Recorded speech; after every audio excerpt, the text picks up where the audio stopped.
Hello everyone, welcome or welcome back to my YouTube channel A Young Homeopath. Hope you all are doing well. So आज जो है कि हम एक बहुत ज़्यादा इम्पोर्टेंट वाला जो आपका क्वेश्चन रहता है उसके बारे में बात करने वाले हैं जो कि है सोरामाइज्म। ठीक है, तो ये आपको हर ईयर में पूछा जाएगा। हर ईयर में इसके बारे में क्वेश्चंस आते हैं और जो है कि धीरे धीरे इसका लेवल बढ़ता है। ठीक है, तो इस जैसे क्वेश्चन किस तरीके से पूछे जाते हैं वो थोड़ा सा मैं ब्रीफली आपको बता दूं। ये इम्पोर्टेंट चीज़ तो है ही, मोस्ट इम्पोर्टेंट ले सकते हो इस चीज़ को, कभी भी नहीं छोड़ना है। तीनों माइजम्स को कभी भी आपने नहीं छोड़ना है। It's a psora, then the sycosis आपका आ जाएगा और उसी के साथ साथ सिफिलिस आ जाएगा। ठीक है, तो ये तीनों के तीनों आपने माइजम्स करने हैं और मैं ये तीनों के तीनों के लिए अलग अलग जो वीडियोस हैं वो बना दूंगी। ठीक है, तो उसके अंदर आपके सारे पॉइंट्स आ जाएंगे। पहले हम ये डिस्कस करते हैं कि ये पूछा किस तरीके से जाता है। जैसे कि अगर हम फर्स्ट ईयर की बात करेंगे तो ये सिर्फ एज अ माइजम का पूछा जाता है। इसके सिर्फ आप ब्रीफली बता दो कि भाई माइजम क्या है और थोड़ा सा डिटेल में बता दो कि सोरामाइज्म क्या है। ठीक है, उसके अंदर आपको लिखना होगा इसका थोड़ा सा इंट्रो पार्ट और उसी के साथ साथ आपने लिखना होता है इसका डेवलपमेंट और इसके कुछ सिम्टम्स। ठीक है, मतलब कि आई डोंट थिंक सो कि ये फर्स्ट ईयर में है, बट सेकेंड ईयर से आपका होगा। ठीक है, फर्स्ट ईयर से नहीं होता है, सेकेंड ईयर से होगा। ठीक है, सेकेंड ईयर से होगा। ओके, तो जो माइज्म का इन जनरल थोड़ा सा जो इंट्रो होता है उसके लिए मैंने पहले से ही वीडियो बनाकर रखा हुआ है, आप वो वीडियो जाकर देख सकते हो। ठीक है, थोड़ा सा पहले बनाया था मैंने, अराउंड 1-2 साल पहले, बट उसके अंदर आपको सारी इन्फॉर्मेशन जो बेसिक डेटा होता है माइज्म को समझने के लिए वो चीज़ आपको मिल जाएगी। और इंट्रो, डेवलपमेंट, सिम्टम्स, ये सारी चीज़ें हम आज डिस्कस करेंगे। और थर्ड ईयर की बात करें तो सेम चीज़ पूछी जाती है, बट ये जो इसका इंट्रो होता है ना वो नहीं पूछा जाता। सिर्फ आपको पूरा का पूरा सोरा पूछा जाता है। सोरा पूछा जाता है और उसके अंदर सेम चीज आएगी, इंट्रो आएगा, डेवलपमेंट आएगा, सिम्टम्स आएंगे और उसी के साथ साथ ट्रीटमेंट आएगा। ठीक है, तो वो ट्रीटमेंट भी हम ऑफकोर्स डिस्कस करेंगे। और जब आप फोर्थ ईयर में आ जाते हो तो थोड़ा सा आपका और लेवल बढ़ जाता है, तो आपको पूछा जाता है history of psora and also the development of psora. और उसी के साथ साथ जो आपका इंट्रो आ गया, जो आपका डेवलपमेंट यहाँ पर आ ही गया है, सिम्टम आ गया और ट्रीटमेंट आ गया, और ये हो गया आपका क्या, फुल क्वेश्चन। ठीक है, उसके आगे क्या आता है कि जैसे कोई शॉर्ट नोट वगैरह है तो वो भी सोरा के अंदर से आती हैं। ठीक है, सोरा का भाई और यस, मैं आपको ये भी बताती चलूँ कि किस तरीके से क्वेश्चन पूछे जाते हैं। ठीक है, तो जैसे कि सोरा एज इट इज पूछा जाएगा। दूसरी चीज थोड़ा सा ट्विस्ट करके इस तरीके से पूछ लेते हैं कि psora is mother of all miasm, mother of all miasms. तो वो आपने किस तरीके से करना है, उसके अंदर एक एडिशनल चीज आ जाती है हिस्ट्री एंड इवोल्यूशन। ठीक है, हिस्ट्री एंड इवोल्यूशन डेवलपमेंट वाली चीज के जिसके हेल्प से आप बता सको कि भाई सोरा कितना पुराना है। ठीक है, तो उसके ऊपर से आप बताओगे कि भाई सोरा था वो एक मदर है और उसके बाद से आपके साइकोसिस और सिफिलिस निकले हुआ है। ठीक है, उसके अंदर थोड़ा सा आपका थियोरी ऑफ क्रॉनिक डिजीज भी आएगा और थोड़ा सा मतलब कि आपने बनाकर उस चीज को लिखना पड़ता है। ये चीजें क्या है कि आपको किसी बुक के अंदर एज इट इज नहीं मिलती हैं। ठीक है, तो थोड़ा सा आपका जो नॉलेज होता है वो भी यूज करना पड़ता है, दो चार जो आपकी दूसरी बुक्स हैं उसको रिफर करना पड़ता है, बट ऑफ कोर्स मैं सारी चीजें आपको समझाऊंगी। उसके आगे ये हो गया थोड़ा सा ट्विस्टिंग। और जो शॉर्ट नोट्स होती हैं उसके अंदर आपका लेटेंट सोरा का मैनिफेस्टेशन पूछा जाता है और जो सिर्फ सेकेंडरी सोरा का मैनिफेस्टेशन पूछा जाता है। ठीक है, इस तरीके से ये दोनों शॉर्ट नोट बन जाती हैं, शॉर्ट नोट के लिए इम्पोर्टेंट है। तो ये सारी चीजें आती है सोरा के अंदर। ठीक है, तो सिर्फ अगर आपने देखो ऐसे सोरा पढ़ना है ना तो इतनी चीजें तो पढ़नी ही पड़ेगी। तो अभी आप इधर सेकेंड ईयर में हो, थर्ड ईयर में हो, फोर्थ ईयर में हो, तो आप ये वीडियो ऑफ कोर्स देख सकते हो। शुरुआत में हिस्ट्री ऑफ डेवलपमेंट से, हिस्ट्री ऑफ इवोल्यूशन से करूंगी, लेकिन ऑफ कोर्स अगर आप सेकंड ईयर में हो, थर्ड ईयर में हो, फिर भी आपने जाना तो फोर्थ ईयर में है ही, तो पहले से ये नॉलेज लेकर रखोगे तो आपके लिए ही अच्छा है, राइट। तो आगे चलते हैं। जैसे मैंने आपको बोला कि सबसे पहले मैं आपको बताऊंगी इसका हिस्ट्री एंड इवोल्यूशन। ठीक है, तो हिस्ट्री और इवोल्यूशन इतना ज़्यादा कुछ मतलब कि बहुत बड़ी सी कोई चीज़ नहीं है ये, इट्स वेरी इजी और मैं इजी वे में ही समझाऊंगी इसको। हिस्ट्री ऑफ सोरा, ठीक है। तो हम सबको इतना पता है कि भाई जो ये सोरा है ना, वो होता है कुछ कुछ स्किन का डिजीज, और कुछ कुछ इरप्शंस वगैरह हो जाते हैं, और सोरा, और जैसे कि मैंने लास्ट वीडियो में भी मेरा जो माइजम का इंट्रो वाला जो वीडियो है उसके अंदर भी बताया था कि psora is equal to etching, ठीक है। तो ये चीज आती है कि भाई हमको इतना पता है कि कुछ स्किन का ऊपर कुछ इसका एक्शन होता है और उसी के साथ साथ इचिंग होती है, ठीक है। इतनी चीज हम ध्यान में रखेंगे। दूसरी चीज ये है कि भाई psora is most likely towards the tuberculous. जैसे कि सोरा और सिफिलिस जो है वो दोनों मिल जाते हैं ना, तो वो बनाते हैं tubercular miasm, the fourth miasm, ठीक है, जो कि हेनिमन सर ने खुद तो नहीं दिया था, लेकिन हम फिर भी पढ़ते हैं उस चीज को। तो जो हमारा ट्यूबरकुलर है उसके अंदर आपका आएगा सोरा और सिफिलिस।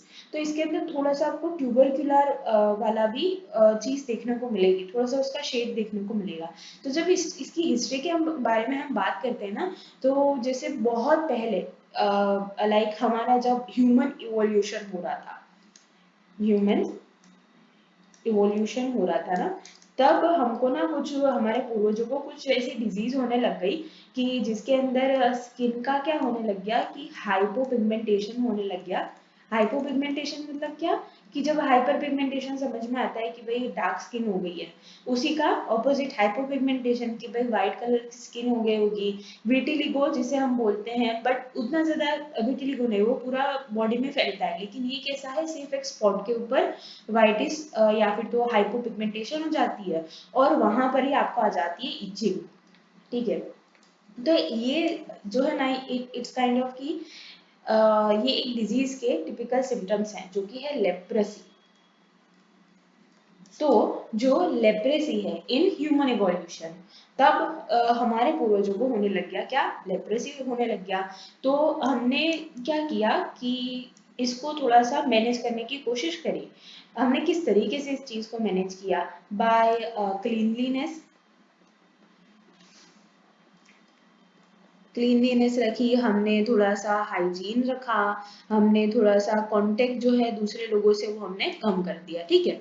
दूसरी चीज हमने ये करी कि हमने वार्म बाथ लेना शुरू कर दिया, वार्म बाथिंग लेना शुरू कर दिया। और उसी के साथ साथ हमारा जो डाइट था वो हमने गुड कर दिया।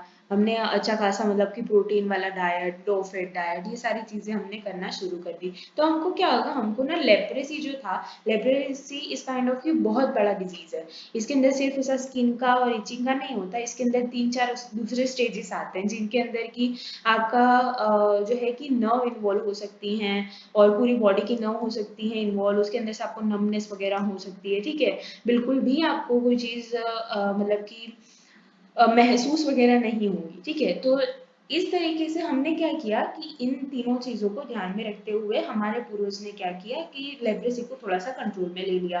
तो ये चीज क्या हुई, ये कंट्रोल सिर्फ हुआ है, it is not kind of cure. तो क्या होगा इसके अंदर कि जो हमारा लेप्रेसी था वो हमारा इंटरनल ऑर्गन के अंदर चला गया, इंटरनली ये चीज चली गई। उसके बाद क्या होता है कि जैसे कुछ सेंचुरीज जो हमारी लेटर सेंचुरीज थी, लेटर सेंचुरीज के अंदर हमको होने लग गया, हमने टिपिकल उसको नाम दे दिया सोरा, ठीक है। ये सारी चीजें मतलब मैं मेरे घर से नहीं बना रही हूँ, ये सारा आपको थियोरी ऑफ क्रॉनिक डिजीज में मिल जाएगा, जो कि हेनिमन सर ने खुद लिखी है, ठीक है। तो भाई कुछ सेंचुरीज के अंदर हमको मिलने लग गया सोरा, ठीक। तो हम जैसे हमने आगे बोला कि सोरा हम किसको बोलते हैं, it is a skin disease, it has a what eruptions on the skin, it has what it is itching mechanism, ठीक है। ऐसा कुछ कुछ होने लग गया, तो हमने उसको क्या बोल दिया, हमने उसको बोल दिया सोरा। बट उसके बाद भी क्या होने लग गया कि भाई तब तक होम्योपैथी का तो भाई जन्म हुआ नहीं था, तो हमने एलोपैथी से उसका सप्रेशन करना शुरू कर दिया, तो और वो और ज्यादा इंटरनल होने लग गया। लेकिन अराउंड 15th जो सेंचुरी थी, 15th सेंचुरी में सोरा किस तरीके से अपने आप को दिखाता है, किस तरीके से मैनिफेस्ट करता है कि वो बनाता है in the form of common eruption, जो कॉमन इरप्शंस देखने को मिलते हैं हमको डे टू डे लाइफ के अंदर, कि भाई आपको इचिंग हुई और वहां पर आपकी स्किन जो है वो एकदम से ऊपर ऊपर होने लग गई, और उसके अंदर भाई स्वेलिंग होने लग गई, और ज्यादा इंटेंस इचिंग आने लग गई, और हो सकता है कि वहां पर वेसिकल फॉर्मेशन हो गया। वेसिकल हम किसको कहते हैं? जिसके अंदर फ्लूइड फील होता है, वैसे इरप्शन। ठीक है, तो कॉमन इरप्शन विथ इचिंग। तो हमने इस सिर्फ इन दोनों बेसिस के ऊपर हमने इसको बोल दिया कि ये है सौरा। ठीक है, तो बस 15th सेंचुरी में वो अपने आप को इस तरीके से बता रहा था। फिर क्या हो गया कि भाई अभी प्रेजेंट हमारा चल रहा है 21st सेंचुरी। तो जो 15th सेंचुरी थी उसके बाद से 21st सेंचुरी तक ये लोगों में और ज्यादा ट्रांसफर होने लग गया। तो अब इसके बाद वाले जो बेबीज पैदा होने थे, जैसे हम लोग पैदा हुए हैं, तो हमारे अंदर in general from like our from genes हमको सौरा ट्रांसफर होता हुआ आ रहा है। ठीक है, इसकी टेंडेंसी होती हुई आ रही है। Yes, of course it is not the venereal miasm, not the venereal disease, but still इसकी टेंडेंसी हमारे अंदर है। ठीक है, तो लाइक की जैसे अब हम बोल सकते हैं कि जो 21st सेंचुरी के बच्चे होते हैं उनके अंदर फ्रॉम बर्थ उनके अंदर सोरा होता है, लेकिन वो अपने आप को दिखाता नहीं है, वो इंटरनली होता है। ठीक है, वो अपने आप को ऐसा शो नहीं करता कि भाई जैसे ही बेबी पैदा हो गया उसको इरप्शन होना शुरू हो जाएंगे, ऐसा नहीं होता। बट स्टिल उसके अंदर सोरा है, बस उसको एक एक्साइटिंग कॉज की जरूरत है। ठीक है, तो इसके आगे अब क्या होगा? इसके आगे ये इतना जो था ना, इट इज अ हिस्ट्री। अब इसके आगे जो चीज आएगी वो आएगा आपका development of psora. Development of psora. अब उसका डेवलपमेंट होता किस तरीके से? जैसे समझ लो कि भाई तुम्हारे अंदर है सोरा, या फिर तो अगर समझ लो कि भाई किसी के अंदर नहीं है सोरा, उसके बाय बर्थ उसको नहीं मिला है सोरा, तो क्या होगा कि जिसको पहले से ही ऐसा वेसिकल वगैरह हुए हैं, जिसको कि भाई फ्लूइड है, फ्लूइड वाला वेसिकल उसके पास है, और आप आ जाते हो उसके कांटेक्ट के अंदर, कांटेक्ट के अंदर आ गए, तो क्या हो गया कि भाई ये जो फ्लूइड था वो भी आपके कांटेक्ट में आ गया। तो ये फ्लूइड क्या होगा कि इससे माइजम ट्रांसफर होता है। माइजम ट्रांसफर होता है कहाँ से? कि जो इन्फेक्टेड पर्सन था उससे आपके अंदर ये चीज ट्रांसफर हो गई। अब ट्रांसफर हो गई तो क्या होगा? जैसे कि ट्रांसफर हो गई, तो हम जैसे जानते हैं कि मतलब अभी तुमको ऐसे लग रहा होगा कि हम भाई बैक्टीरिया वगैरह जो वायरसेस वगैरह होते हैं जिससे इन्फेक्शन होता है, ये तो उसी की तरीके से है। बट हम यहाँ पर क्या पढ़ रहे हैं? हम होम्योपैथी पढ़ रहे हैं, तो होम्योपैथी में कोई चीज सीधी तो होती नहीं है। तो यहाँ पर क्या है कि जो माइज्म है, so they are absorb by nerves. ये ऐसा नहीं है कि भाई तुम्हारे म्यूकस मेम्ब्रेन के ऊपर सीधा इसका एक्शन हो गया, तुम्हारा सीधा स्किन के ऊपर इसका एक्शन हो गया, नहीं, इसके आगे अंदर अंदर इसका जो मैकेनिज्म है वो भी हमको लिखना पड़ता है। तो भाई ये माइजम जो है वो आपका ट्रांसफर हो गया फ्रॉम इन्फेक्टेड पर्सन टू आपके खुद के अंदर, और इसका ट्रांसफर हो गया। बट ये एब्जॉर्ब कहाँ पर होता है? ये एब्जॉर्ब होता है नर्व एंडिंग के ऊपर। नर्व एंडिंग भी कहाँ की? कि जहाँ पर आपका कांटेक्ट था, कांटेक्ट आपका जहां पर हुआ है, वहां वहां की नर्व के ऊपर इसका एब्जॉर्प्शन होगा, और उसके बाद होल बॉडी के ऊपर ये फैल जाएगा। ठीक है, उसके बाद क्या होता है कि जैसे होल बॉडी के अंदर ये हो गया, फिर इसके बाद इसने क्या किया? हमारे वाइटल फोर्स को वीक कर दिया, बिकॉज ये तो क्या है, बहुत ज्यादा स्ट्रॉन्ग है, तो वाइटल फोर्स वीक हो गया। इसकी वजह से क्या होगा? इंटरनल डिरेंजमेंट होगी। इंटरनल डिरेंजमेंट, आप ऐसे लिख सकते हो कि भाई इंटरनल डिरेंजमेंट स्टार्ट। फिर ऐसा लिख सकते हो कि भाई हमारी इंटरनल डिरेंजमेंट जो हो रही थी वो क्या हो गई? ओवर हो गई। ठीक है, अब इंटरनल डिरेंजमेंट ओवर हो गई, तो उसके बाद ये इंटरनल डिरेंजमेंट किसके ऊपर हो रही है? वाइटल फोर्स के ऊपर हो रही है। ठीक है, उसके बाद क्या होता है कि हमारी फिजिकल बॉडी के ऊपर इसका मैनिफेस्टेशन आता है, तो उसको हम क्या बोलते हैं? Local symptom. Local symptom. अब ये लोकल सिम्टम होते कौन से हैं? जैसे कि जो हमारे लोकल सिम्टम है in the psora is itching. ठीक है, इचिंग यहाँ पर आपका बहुत ज्यादा इम्पोर्टेंट है। तो इचिंग क्या है? इसको हम नाम देते हैं fruit of psora, sorry, fruit of psora, या फिर तो आप बोल सकते हो प्राइमरी मैनिफेस्टेशन ऑफ सोरा। ठीक है। तो ये क्या है आपका 1 मार्क में पूछा जा सकता है या फिर तो एमसीक्यू वगैरह में पूछा जा सकता है कि फ्रूट ऑफ सोरा हम किसको बोलते हैं। तो itching is the fruit of psora और the primary manifestation of psora is what, itching only. उसके बाद क्या होगा कि जैसे इचिंग हो गई, तो समझ लो कि भाई तुम चले गए कोई दूसरे होम्योपैथ के अलावा दूसरे किसी सिस्टम के पास। तो उसने क्या कर दिया, उसने आपको कोई भी मेडिसिन वगैरह दे दी जिससे क्या हो गया, आपका सप्रेशन हो गया। सप्रेशन हो गया इस चीज का। अब सप्रेशन हो गया तो क्या होगा कि वापस से तो ये चीज आएगी ना।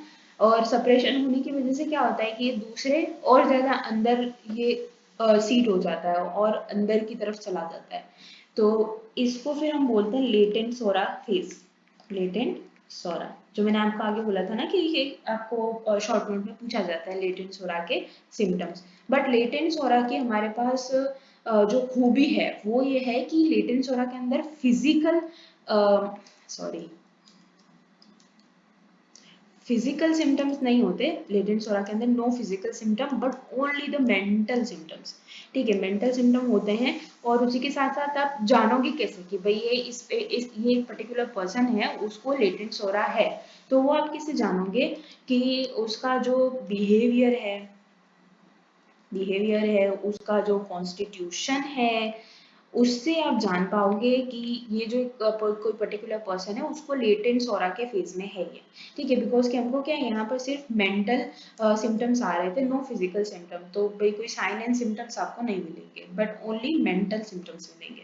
अब स्टिल और क्या हो रहा है कि जैसे आपने देखा होगा थोड़ा सा, अगर आपको आइडिया है अबाउट दी कॉजेज या फिर तो yes causes of the disease, उसके बारे में भी मैंने एक आई थिंक वीडियो बनाकर रखा हुआ है। ठीक है, तो उसके अंदर आता है एक एक्साइटिंग कॉज। एक्साइटिंग कॉज, तो ये एक्साइटिंग कॉज कुछ भी हो सकता है कि भाई तुम्हारा मेंटल ट्रॉमा हो गया, तुम्हारा सडन कुछ तुमको फ्राइट हो गया, कुछ तुम्हारे फैमिली के अंदर किसी किसी की डेथ हो गई है। मतलब ऑफ कोर्स ना हो किसी की फैमिली में डेथ, बट ऐसा समझो कि कोई पेशेंट है उसकी फैमिली में किसी की डेथ हो गई है, उसकी वजह से वो बहुत ज़्यादा मेंटली डिस्टर्ब है, फिजिकली वो बहुत ज़्यादा डिस्टर्ब है, उसको एकदम अचानक से बहुत ज़्यादा काम आ गया है, स्ट्रेस आ गया है, फिजिकल वर्क भी उसने बहुत ज्यादा कर लिया है। तो ये सारे क्या होते हैं, they are the exciting cause. ठीक है, तो उसकी वजह से क्या होगा कि हमारा जो सोरा प्राइमरी स्टेज में था सिर्फ इचिंग थी, अब ये कन्वर्ट हो जाएगा इनटू सेकेंडरी सोरा। तो अब ये सेकेंडरी सोरा जो है ना वो हमारा थोड़ा सा इम्पोर्टेंट है। मतलब कि इसके अंदर आपके आ जाते हैं अच्छे खासे फिजिकल सिम्टम भी आ जाते हैं आपके, सॉरी फिजिकल सिम्टम्स भी आ जाते हैं आपके और मेंटल सिम्टम भी आ जाते हैं। ठीक है, तो अगर आपको इन जनरल सोरा पूछा जाता है, लाइक इन थर्ड ईयर और in second year in general psora पूछा जाता है, तो आपने जैसे यहाँ पर हमने डेवलपमेंट डिस्कस किया उसका, तो वो डेवलपमेंट आपने लिखना है। अगर हिस्ट्री पूछा जाता है तो ही लिखना है, वरना नहीं लिखना है। ठीक है, और उस आगे इसके आगे हम उसके सिम्टम्स देखेंगे। और मैं एक बहुत इंपॉर्टेंट सी वाली चीज भूल चुकी हूँ आगे, जो कि है हमारा इंट्रो पार्ट। इंट्रो पार्ट बिल्कुल मेरे दिमाग से निकल गया, लेकिन ये बहुत छोटा सा है, बहुत प्यारा सा है। तो जो इंट्रो है उसके अंदर पहली चीज आएगी कि ये किस टाइप का माइज्म है। तो मैंने आगे भी ये चीज बोली है कि ये नॉन वेनेरियल माइज्म है। क्या है, नॉन वेनेरियल, वेनेरियल माइज्म है ये। ठीक है, नॉन वेनेरियल माइज्म का मतलब क्या होता है, तो उससे पहले जैसे नॉन वेनेरियल है उससे पहले हमको ये देखना पड़ता है वेनेरियल क्या होता है। वेनेरियल दैट मीन्स कि आपको जो वारसा होता है, हम सब गुजराती में बोलते हैं इट इज अ वारसा। तो दैट मीन्स कि आपके जो मदर फादर हैं उनसे आपको ये चीज ट्रांसफर हुई है। मदर फादर से ट्रांसफर होता है जो miasm, which is a venereal miasm. But ये हमारा सोरा कैसा है, नॉन वेनेरियल माइज्म है। ठीक है, ये आपके मदर फादर से सीधा आपको ट्रांसफर नहीं होता। जैसे मैंने आपको आगे बोला ना कि टेंडेंसी होती है इसकी, ये सीधा ट्रांसफर नहीं होता। इसको निकलने के लिए, इसको मैनिफेस्ट होने के लिए एक्साइटिंग कॉज इज इम्पोर्टेंट। ठीक है, ऐसा नहीं है कि भाई बच्चा पैदा हुआ उसको इचिंग होना शुरू हो गई, नहीं, बच्चा पैदा होगा, बड़ा होगा, उसको कोई एक्साइटिंग कॉज आएगा तब जाकर उसको इचिंग होगा। होंगी, तब जाकर उसको इरप्शन आएंगे, उसके सीधे इरप्शन नहीं आते हैं। आगे जो हमारा साइकोसिस है, आगे जो हमारा सिफिलिस है, they are the venereal miasm, वो आपके मदर फादर से आपके अंदर आ सकते हैं, ठीक है। या फिर तो मतलब ये पूरी दोनों अलग चीज़ें हैं, अभी हम इस चीज़ को डिस्कस नहीं कर रहे हैं, बट इतना याद रखो कि साइकोसिस सिफिलिस क्या है, वेनेरियल माइजम है, और सोरा सिर्फ अकेला एक क्या है, नॉन वेनेरियल माइजम है, ठीक है। उसके आगे हम इंट्रो के अंदर ये लिखते हैं कि भाई ये जो वर्ड है सोरा वो कहाँ से आया है, इसका वर्ड ओरिजिन कहाँ है, वर्ड ओरिजिन कहाँ से है। तो जो एक ग्रीक वर्ड है हमारे पास, ग्रीक वर्ड है टी सोरेट, टी सोरेट, जिसका मतलब होता है अ गुरु। ये चीज़ जो है वो मैंने मेरे इंट्रो वाले पार्ट के अंदर भी बताई थी कि भाई क्या मतलब होता है इसका। और पोल्यूशन, पोल्यूट भी बोल सकते हो, जैसे कि ये मतलब कि इन एनवायरनमेंट ही होता है, ठीक है, तो पोल्यूट भी बोल सकते हो। माइज्म का भी मतलब यही होता है, ठीक है। तो भाई यहाँ से भी आप देख सकते हो कि how the psora is mother of all miasm, ठीक है, कि इसका हिस्ट्री देख सकते हो आप, इसका डेवलपमेंट देख सकते हो, ये कहाँ से कहाँ तक मतलब हमारे अंदर टेंडेंसी है ये चीज़, ठीक है। तो और दूसरी आगे हम एक चीज़ लिखते हैं, इसका कॉन्स्टिट्यूशन। कॉन्स्टिट्यूशन कौन सा है, तो इसका कॉन्स्टिट्यूशन है कार्बो नाइट्रोजिनोइड, कार्बो नाइट्रोजिनोइड इसका कॉन्स्टिट्यूशन है, ठीक है। तो आज के लिए हम इतना ही रखते हैं कि भाई हमने इंट्रो देखा, हमने उसी के साथ साथ जो है कि थोड़ा सा डेवलपमेंट देखा इसका, और इसका हिस्ट्री वगैरह सारी चीज़ें देखी हैं। होपफुली आपको ये सारी चीज़ें अच्छे से समझ में आई होंगी। अगर आपको कोई चीज़ नहीं समझ में आई है तो you can just ask me in the comment section. जो हमारा दूसरा पार्ट होगा सोरा का, उसके अंदर हम जो रिमेनिंग चीज़ रह जाती है कि जो सिम्टम रह जाते हैं सेकेंडरी सोरा के, जो सिम्टम्स रह जाते हैं उसी के साथ साथ जो लेटेंट सोरा है वो भी मैं आपको करवा दूंगी। तो लेटेंट सोरा और सेकेंडरी सोरा दोनों के जो सिम्टम्स रह जाते हैं वो हम नेक्स्ट वीडियो के अंदर देखेंगे। टिल देन होपफुली आपको सारी चीज़ें अच्छे से समझ में आई होंगी। And if you have any suggestions और एनी मतलब कि रिक्वेस्ट है आपकी कि भाई इसके ऊपर मैं वीडियो बनाऊँ, तो जस्ट आप मुझे कमेंट सेक्शन में बता सकते हो, मैं उसके लिए वीडियो बना दूंगी। And thank you so much for watching.